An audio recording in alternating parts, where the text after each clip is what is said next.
দেখুন, অন্নপূর্ণার ভাণ্ডার আমি শুনছিলাম যে এতদিন তো দুয়ারের সরকারের মাধ্যমেই হয়েছে, কিন্তু আমি আমার ডিপার্টমেন্টের সাথে কথা বলে আমি অলরেডি বলে দিয়েছি অন্নপূর্ণার ভাণ্ডারে অনলাইন কমপ্লিটলি এখনই ব্যবস্থা করতে, এবং ইমিডিয়েটলি অনলাইনেই যাতে সমস্ত মানুষ যে 1 পাস 2 পাস বা যে হয়তো শিক্ষাটা পাননি, হয়তো মানে শিক্ষিত নন, এতটা ইজি করা হবে এই অ্যাপ্লাই করার পোর্টালটাকে যে কেউ মানে পোর্টালে গিয়ে অ্যাপ্লাই করতে পারে।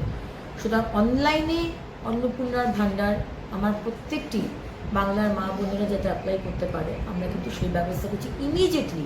কারণ কি মাননীয় মুখ্যমন্ত্রী বলে দিয়েছেন যে 1 জুন, মাইন্ডেড 1 জুন থেকে আমরা যা যা প্রতিশ্রুতি দিয়েছিলাম 3,000 টাকার অন্নপূর্ণার ভাণ্ডার এবং সরকারি বাসে মা বোনেদের কোনো ভাড়া দিতে হবে না, এই দুটো আমরা চালু করতে চাই।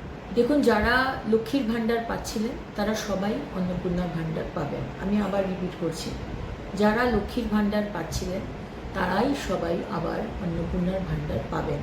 এদের মধ্যে যাদের নাম বাদ গেছে 96,000 লাখ 91 লাখ মতো, তাদের অ্যানালিসিস হবে। তাদের নাম ইমিডিয়েটলি বাদ যাবে না, তাদের অ্যানালিসিস হবে। কাদের নাম মারা গেছে সে তো আর লক্ষ্মীর ভাণ্ডার বা অন্নপূর্ণার ভাণ্ডার, লক্ষ্মীর ভাণ্ডার পেয়ে এসছে, অন্নপূর্ণার ভাণ্ডার সে পাবে না। কেউ যদি বাংলাদেশের সিটিজেন হন, নাগরিক হন, বা বার্মা, রোহিঙ্গা, সে তো আমাদের অন্নপূর্ণার ভাণ্ডার পাওয়ার তার যোগ্যতা নেই, সুতরাং তারা পাবেন না। কিন্তু যাদের নাম যে কোনো কারণে ডিলিট হয়েছে, তারা আমাদের নাগরিক নন, সেটা অ্যানালিসিস করার পরে জানা গেল, তারা লক্ষ্মীর ভাণ্ডার পাবেন না। এর থেকে আলাদা করে রাখা হয়েছে যারা ট্রাইব্যুনালে আপিল করেছে, তাদের নাম কাটা গেছে, এবং যারা ট্রাইব্যুনালে আপিল করেছে তারা কিন্তু এখনও লক্ষ্মীর ভাণ্ডার পাবেন। তাদের নাম কিন্তু কাটা যাবে না, বিকজ তারা আপিল করেছেন, তারা প্রসেসে রয়েছে।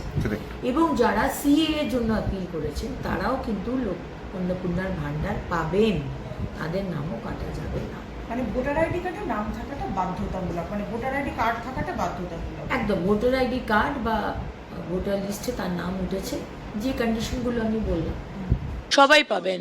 যারা যারা লক্ষ্মীর ভাণ্ডার পাচ্ছিলেন সবাই অন্নপূর্ণার ভাণ্ডার পাবেন, সবই ডাইরেক্ট বেনিফিট ট্রান্সফারে হবে।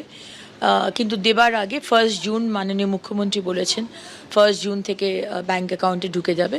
কিন্তু তার আগে আমরা একটি অ্যানালিসিস করতে চাই যে যাদের যাদের নাম কাটা গেছে তারা যদি কেউ পায় তাহলে তো তাদের পাওয়ার কথা নয়।